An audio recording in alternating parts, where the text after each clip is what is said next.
Welcome, everyone, to vpod.ai.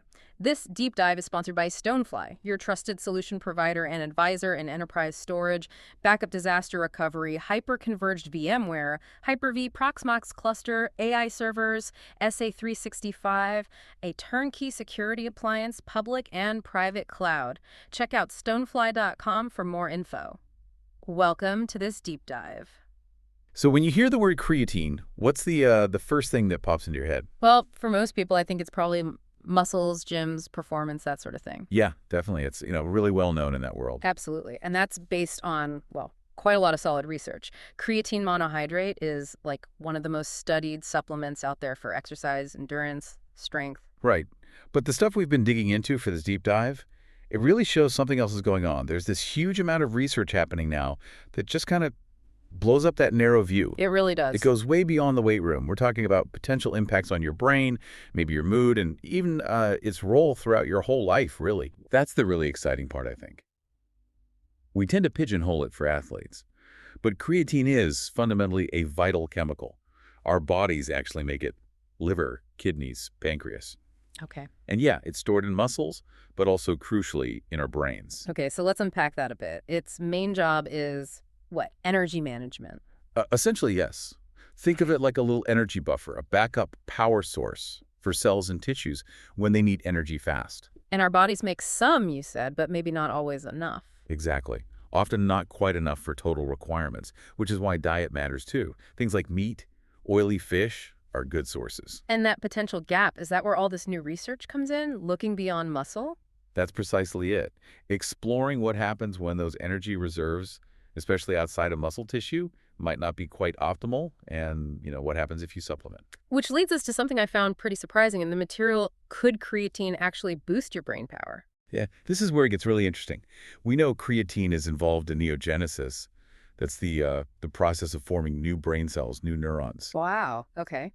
And for a while, the thinking was, well, any cognitive benefit would probably take weeks, maybe months of taking it, because maybe brain cells are slow to pick it up. Right. That makes sense. Slow uptake. But then there was this one study you found that seemed to contradict that. It did, yeah. A pretty surprising study by Gorginijad. They look at the effects of just one single dose after only one night of keeping people awake. Just one dose after pulling an all-nighter. Exactly. Yeah. A really unique setup. 15 participants, they got either creatine or placebo around 6 p.m., and then researchers kept them awake, testing things like reaction times, short-term memory, cognitive stuff, every couple of hours all night long. Okay. And what was the result? Get this. The group that got the creatine actually showed faster processing speed on those tests, even though they were sleep deprived. So when the brain is stressed, like from lack of sleep, it seems to be able to grab and use that extra creatine much faster. That's the theory, the proposed mechanism. Sleep deprivation or demanding mental tasks, they stress the neurons. That might increase their energy demand, and so they pull in more creatine. The phosphocreatine acts like that quick energy buffer we mentioned. Right. And having extra dietary creatine available helps refill that buffer faster. It's like the brain's running low on juice, and creatine provides a quick recharge. That sounds pretty compelling, but you flagged something really important about that study the dose. Oh, absolutely critical to mention this. They use a very high dose in that specific study. We're talking 35 grams. 35? Isn't the usual recommendation like 3 to 5 grams? Exactly. This was like 10 times the typical daily dose people might take long term. And the researchers themselves were very clear that kind of high dose carries risks: kidney problems, stomach pain. Okay, so big flashing letters. Do not try this at home. This was a specific research thing. Precisely. It's not a recommendation. The potential implication, if it holds up with lower, safer doses, is maybe it could help people in temporary, high-demand, low-sleep situations. Like emergency workers, maybe students cramming for exams. Right, but that's a big if and needs way more research at sensible doses. Definitely. Early days for that specific idea. Okay, so one intriguing study, but with big caveats. Now, there was also that broader review you mentioned from 2024. It looked at, 15 studies? That's right, McMorris's review. And yeah, it presented a much more cautious overall picture. It basically concluded that, looking across all those studies, the research so far doesn't consistently show that creatine supplements improve cognitive function generally. Okay. So that kind of puts the brakes on the excitement from the single sleep study a bit. Why the mixed results overall? Well, the review pointed out a few potential reasons. The studies they looked at used all sorts of different dosages, different lengths of time for supplementation. Yeah. It makes it really hard to compare apples to apples. Yeah, consistency is key. And they also suggested that maybe a lot of the older studies used cognitive tests that weren't um, sensitive enough. Or maybe they were just too easy. They didn't really push people enough to potentially reveal subtle benefits. So it's not a definite, no, it doesn't work, but more like we don't have clear enough evidence yet. That's exactly it. The conclusion wasn't that it's useless for cognition, but that the current evidence isn't strong enough to make those claims confidently. It definitely warrants more research, better research, perhaps using tougher tests and more standardized approaches. Okay, so summing up the cognitive side, some promising signals that sleep deprivation finding was definitely surprising, but the science is very much still developing. Needs more robust work. Agreed. But moving beyond just the brain, the sources we looked at also touched on other potential health benefits that are starting to crop up in the research. Oh, yeah. Like what else? Well, there's some talk about protective, kind of antioxidant-like effects. The idea that maybe creatine helps our bodies sort of weather stressors better at a cellular level. It's interesting, like a general resilience booster. And I was really surprised to see a potential link to cancer risk mentioned. Yeah, that came from a big population study, over 25,000 people aged 52 plus. They looked at how much creatine people got from their diet and then looked at cancer rates. They found an association. For people consuming the most dietary creatine, each little bit extra specifically, an additional 0.09 grams over a 2-day average was linked to a 14% lower risk of cancer in that older age group. Wow, that's quite specific. From a big group, too. It hints at something dietary, at least. What about mental health? Depression came up, didn't it? It did. There was one study looking at depression specifically. It found that when people undergoing cognitive behavioral therapy, CBT, also took creatine powder, they actually showed significantly more improvement in their symptoms over 8 weeks compared to the group just doing CBT alone. Okay, that's intriguing. Why might creatine help with something like depression? What's the thinking there? Well, it circles back to energy again. The brain is incredibly energy hungry, right? And creatine is key for managing that energy supply. If there's low energy availability in certain brain regions, it could affect not just how well the brain performs tasks, but also how neurotransmitters function. The chemical messengers. Exactly, the signals between nerve cells. Disruptions in those systems are heavily linked to mood disorders like depression. So the idea is maybe boosting the brain's energy efficiency helps those communication networks work better. Better energy support for brain communication. Makes sense. And interestingly, the sources highlighted one group where this might be particularly relevant: vegans. Because of diet. Yeah, they tend to have lower creatine levels in their muscles just because they don't eat the main dietary sources. Yeah.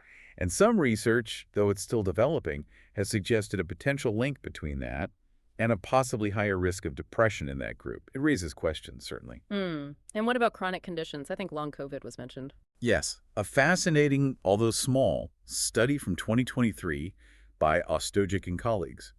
Only 19 patients, but they gave them either 4 grams of creatine or a placebo every day for 6 months. 6 months is a decent duration. What did they find? The group taking the creatine reported noticeable improvements in their long COVID symptoms. Specifically, less brain fog, fewer problems with concentration. Okay, those are common long COVID complaints. Right. And what was also really interesting was that the patients who had lower creatine levels to begin with, before the study started, seemed to be the ones who had more severe long COVID symptoms. Which suggests maybe the illness itself is somehow depleting creatine, affecting brain energy. That's the hypothesis they put forward, that the sort of biological stress of long COVID could be running down the brain's creatine stores, impacting its energy supply, and maybe supplementation helps offset that. So not a cure, obviously, but potentially helpful for managing some symptoms. Exactly. Could provide some benefits. But they also noted the need for more work, especially looking into potential differences between men and women. Why the gender aspect? Well, statistically, women are more likely to develop long COVID in the first place. And we also know there are differences in how men and women metabolize creatine generally. Hormones play a role. Women tend to lose a bit more creatine through urine and typically have less muscle mass, which is a major storage site. Oh, okay. So some researchers are speculating, and it is speculation at this point, that women with long COVID might actually see an even greater benefit from creatine supplementation because of these underlying differences. But again, that needs specific investigation. It really drives home the point, though, doesn't it? We're way beyond just muscles here. It seems to touch on energy supply under all sorts of different stresses. Absolutely. Which naturally leads you to think, okay, what about its role not just in illness, but maybe across the whole human journey? Right, the whole life cycle. Exactly. And the research is really starting to look at that now, not just peak performance years, but the entire lifespan. Starting right at the beginning, conception. Yes, incredibly. From conception and through infancy. Creatine turns out to be a really critical energy source needed for reproduction itself. Things like sperm motility, the development of the uterus, the placenta, healthy growth of the fetus. It's even found in breast milk. Wow. And I think you mentioned it might offer some kind of protection during difficult births or complications. Potentially, yes. Research is exploring its role in possibly reducing damage if there's oxygen deprivation, which can happen during birth or sometimes in the womb. Stacey Ellery, one researcher, used a great analogy. It's like charging a spare battery just in case there's a power outage. Ah, I like that. Having enough creatine on board might help keep crucial cells energized during those brief periods of low oxygen, potentially lessening the risk to the baby. That's powerful. And the sources specifically mention conditions like preeclampsia. Yes, studies have observed that in stressful pregnancy conditions like preeclampsia, the placenta seems to actually adapt in ways that might increase the mother's creatine levels, which again suggests, its importance when the system is under stress. Now, on pregnancy, there was a really important safety warning in the material. Absolutely crucial. While all this research into its role is fascinating, it is vital to state the safety of taking extra creatine supplements during pregnancy hasn't been directly studied in humans yet. Full stop. So no one should just start taking it if they're pregnant. Absolutely not without talking to their doctor. Any decisions about any supplements during pregnancy or breastfeeding must involve a discussion with a healthcare professional. Understood. Crystal clear. Was there anything linking a mother's natural creatine levels to birth outcomes? There was. Studies have found correlations. Lower natural creatine levels in mothers late in pregnancy have been linked to a higher incidence of adverse outcomes, things like stillbirth, preterm birth, smaller babies, babies needing ICU care. But we don't know why yet, or if supplementing would fix it. Exactly. The material was clear on that. We don't fully understand the reasons for this link, or whether supplementing would actually change those outcomes. It's an area needing much more research to figure out the cause and effect, if any. More questions than answers there still. What about for the babies themselves after birth? Is there an estimated need? Well, Ostojic, the researcher from the long COVID study, also did some first calculations based on breastfed infants. The estimates were around 7 milligrams per day up to 6 months old, then maybe 8.4 milligrams a day from 7 to 12 months. But again, this is very preliminary data based on observation. More work needed. Okay. And flipping to the other end of the life cycle, aging. Yeah, creatine seems relevant there too. Yeah. Specifically concerning sarcopenia, that's the loss of muscle mass and strength that tends to happen as we get older. Right. A big issue for mobility and independence. Definitely. And studies suggest that creatine supplementation, likely combined with some resistance exercise, could help reduce the amount or rate of sarcopenia, help people maintain more muscle function as they age. So it really does seem potentially relevant across the board from the very start to our later years, which brings up the big practical question. Are most people actually getting enough? That's a key point emerging from the sources. While our bodies make some, and diet adds to it, that natural production often seems insufficient to reach levels that might be optimal for all these broader functions we've been talking about, especially considering the energy demands of tissues like the brain. And are some groups more likely to be low? You mentioned vegans. Yes, vegans due to diet. Yeah. And the sources also flagged women, particularly those eating typical Western diets. One study was quite striking. It found 6 out of 10 women didn't meet a certain recommended daily intake level, and almost 1/5 of pregnant women in that study consumed basically no creatine from their diet. Wow. What's the sort of ballpark estimate for a baseline adult requirement that's being discussed? The figure floating around based on early research is about 1 gram per day, and some initial population data links intakes below that 1 gram per day level to a higher prevalence of certain conditions, depression, cardiometabolic issues, even cancer, as we mentioned earlier. So even though our body makes some, meaning it's not technically classified as essential like vitamins, Right. some researchers are now arguing maybe it should be considered semi-essential because most people probably can't make enough on their own or get enough just from diet to reach levels that might provide these wider health benefits. Precisely. It represents a potential shift in thinking, moving beyond just fueling intense muscle work to possibly supporting fundamental cellular energy needs throughout the body, throughout life. Okay, so if someone is considering supplementation, maybe after talking with their doctor, what are the known risks or side effects they need to be aware of? Well, the most common ones reported are generally pretty mild. Things like temporary water retention, which can mean a slight increase on the scale initially, maybe some muscle cramping or nausea for some people. Usually mild, okay, but not for everyone. Correct. It's definitely not suitable for everyone. Yeah. People with pre-existing kidney problems or liver disease should generally avoid it.